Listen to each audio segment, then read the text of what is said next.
Imagine the smell first. The thick, sweet stench of molasses rushing down a Boston street at 35 miles per hour, swallowing horses whole. History, the version they sold you in school, was scrubbed clean of its blood, its stupidity, and its genuinely unhinged decisions. Behind every polished textbook date hides a story so absurd it sounds like a fever dream invented by a bored liar. Here are 22 facts that sound like desperate fabrications, yet every single one of them actually happened. 1. The University of Oxford was already teaching confused, half-starved students in 1096, long before anyone in Central America had even dreamed up an empire of feathered serpents and blood. The Aztecs only founded their glittering capital of Tenochtitlan in 1325, which means Oxford dons had been droning through lectures for more than 2 entire centuries before that. It feels as wrong as meeting a grandmother younger than her grandson, yet Oxford remains the smug LinkedIn boomer of academia, forever reminding you how long it has operated. 2. Cleopatra, the legendary queen draped in gold and scandal, actually lived closer in time to the first moon landing than she ever did to the construction of the Great Pyramid. The Pyramid of Giza rose around 2560 BC, Cleopatra ruled near 30 BC, and Neil Armstrong bounced across lunar dust in 1969, collapsing the timeline you thought you understood. That gap is so vast it feels illegal, like realizing your favorite retro band is technically closer to the dinosaurs than to your Spotify Wrapped. Isn't it unsettling? 3. While Egyptian architects were polishing the final casing stones of the pyramids, a shaggy population of woolly mammoths was still stomping happily across remote Wrangel Island in the Arctic Ocean. These dwarf mammoths survived until roughly 1650 BC, meaning the supposedly extinct beasts were technically contemporaries of ancient Egypt, Babylon, and the earliest chapters of recorded civilization. Imagine building humanity's greatest tomb while a living Ice Age mascot still grazed offshore like a franchise nobody bothered to officially cancel. Yet everyone assumed was long gone. 4. In 1786, 2 future American presidents, John Adams and Thomas Jefferson, visited Shakespeare's birthplace in Stratford and behaved like utterly shameless, entitled tourists with zero respect for preservation.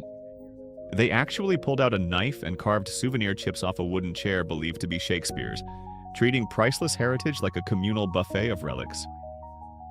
These are the same men who lectured the world about liberty and virtue, yet they vandalized furniture like teenagers keying initials into a school desk. Founding fathers, everybody. 5. During 1945, American intelligence launched Operation Cornflakes, a scheme so cheeky it weaponized the enemy's own trusted postal service against the crumbling Nazi regime in its final desperate months.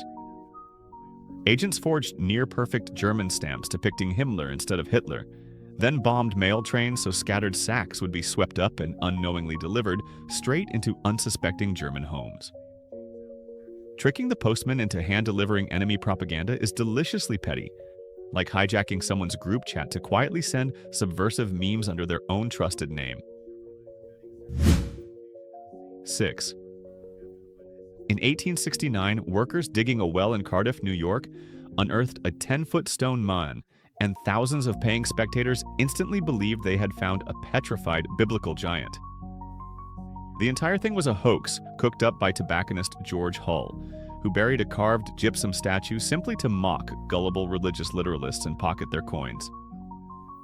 Even after being exposed as fake, crowds kept paying to see it, proving that people will happily fund obvious nonsense, exactly like modern influencers selling manifestation courses online. 7. In 1929, public relations mastermind Edward Bernays orchestrated a stunt that would poison millions of lungs while cynically disguising a cigarette advert as a bold feminist liberation movement. He paid fashionable young women to march down New York's Easter parade smoking openly, branding their cigarettes torches of freedom to shatter the taboo against women lighting up. It was corporate manipulation wearing empowerment as a costume, essentially the original influencer campaign, except the sponsored product happened to slowly and reliably kill its own devoted customers. 8. During American Prohibition, the federal government became so enraged by illegal drinking that it deliberately ordered industrial alcohol to be poisoned with methanol and other lethal chemical additives. By the time Prohibition ended, this chilling policy had killed an estimated 10,000 people, effectively transforming the United States government into an accidental state-sponsored serial poisoner. Picture your local council spiking the punch bowl to teach you a moral lesson about restraint, then acting genuinely surprised when the funeral started stacking up. Unbelievable overreach. 9. In 1989, the Soviet Union was so broke and so desperate for fizzy American cola that it literally paid PepsiCo with a fleet of decommissioned military warships. The bizarre deal handed Pepsi 17 submarines, a cruiser, a frigate, and a destroyer, briefly making the soft drink company the 6th largest naval power on the entire planet. A sugar water salesman commanding a submarine armada sounds insane, yet it happened. Like paying your bar tab in nuclear-capable vessels because the currency completely stopped meaning anything. Peak collapse. 10. Throughout medieval Europe, courts genuinely put animals on trial for crimes, appointing lawyers, hearing testimony, and sentencing pigs, rats, and even insects to formal, legally binding punishments. In 1386, a French sow was dressed in human clothing and publicly executed for killing a child, prosecuted with the exact solemn procedure reserved for human murderers. Medieval justice was basically suing a wasp for emotional damages, a bureaucratic circus where livestock needed defense attorneys, which honestly makes modern small claims court look wildly efficient. Case dismissed. 11. In 1325, the Italian city-states of Modena and Bologna went to war over a stolen wooden bucket, and thousands of soldiers genuinely died fighting for that humble container.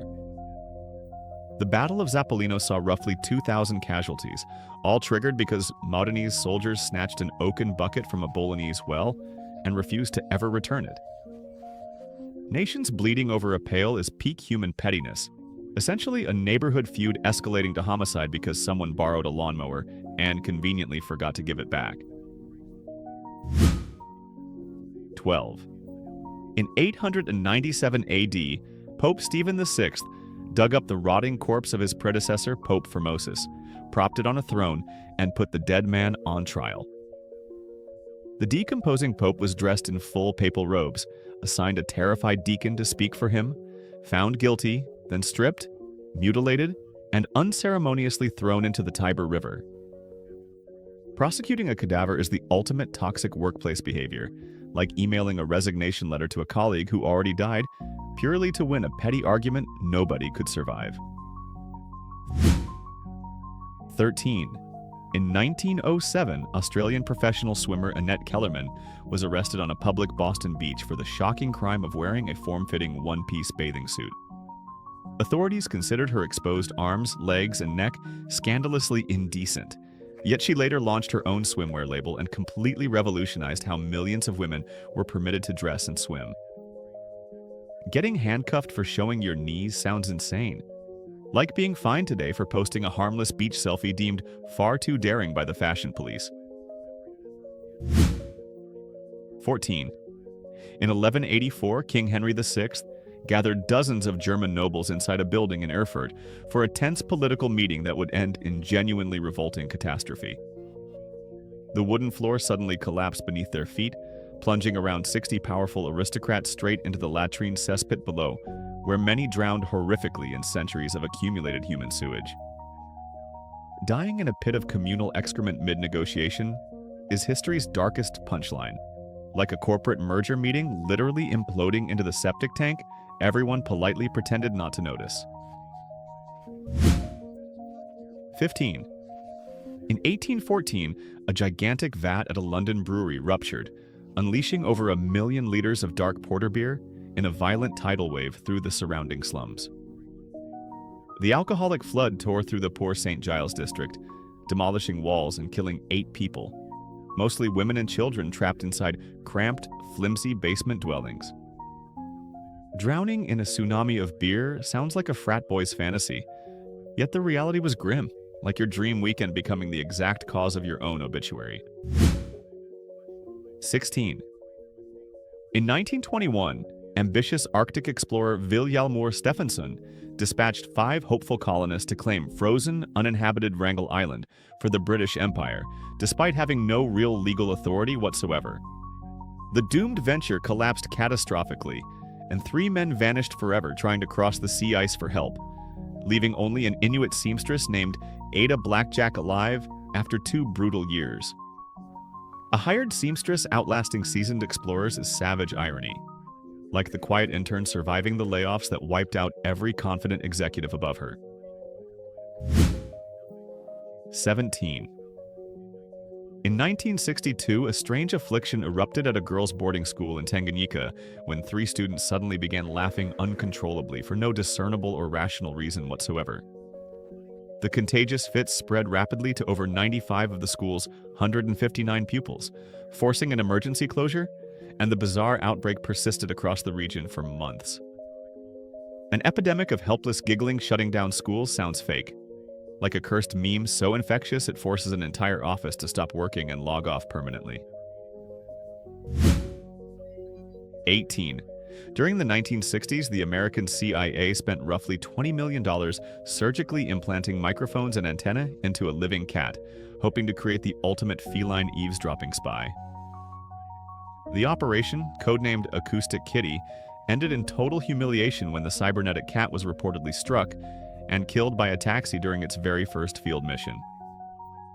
Weaponizing a house pet with government funding is spectacularly stupid, like burning a startup's entire venture capital on an app that dies instantly the moment real users touch it. 19. The familiar image of Jesus, pale-skinned with flowing brown hair and gentle blue eyes, is not ancient at all, but largely invented by American artist Warner Sallman. His 1940 painting, Head of Christ, has since been reproduced well over 1 billion times, despite the real first-century Judean man almost certainly having darker skin and brown eyes. Half the planet worshipping one artist's imaginative guess is wild, like a random stock photo model accidentally becoming the official face of an entire global religion. 20. In 1788, the Austrian army allegedly managed to attack and defeat itself near the town of Karansebes, without a single Ottoman enemy soldier being present on the chaotic battlefield. Drunken soldiers argued over schnapps, someone fired a shot, panicked troops mistook their own comrades for Turks, and the confused army reportedly suffered thousands of self-inflicted casualties overnight. An entire military defeating itself through sheer intoxicated confusion sounds fake, like a company collapsing purely because 2 departments started a rumor and forgot the competition even existed. Friendly fire supreme. 21. In the dying days of the Second World War, American soldiers and German Wehrmacht troops joined forces to defend an Austrian castle against fanatical Waffen-SS attackers together. The 1945 Battle for Castle Itter is the only known engagement where American and German soldiers fought side by side, protecting imprisoned French VVIPs from certain execution. Sworn enemies suddenly teaming up sounds like lazy fan fiction, yet it truly happened, like rival gangs uniting instantly the moment a common, far more terrifying threat kicked the door. 22. Despite well over a century of obsessive investigation, countless suspects, and endless armchair theories, the identity of Jack the Ripper remains completely and frustratingly unknown to this very day.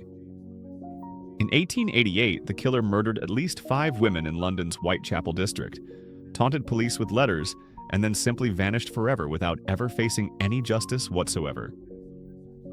History's most famous murderer essentially rage-quit reality and logged off permanently like an anonymous online troll who dropped the most infamous post ever written, then deleted the account forever.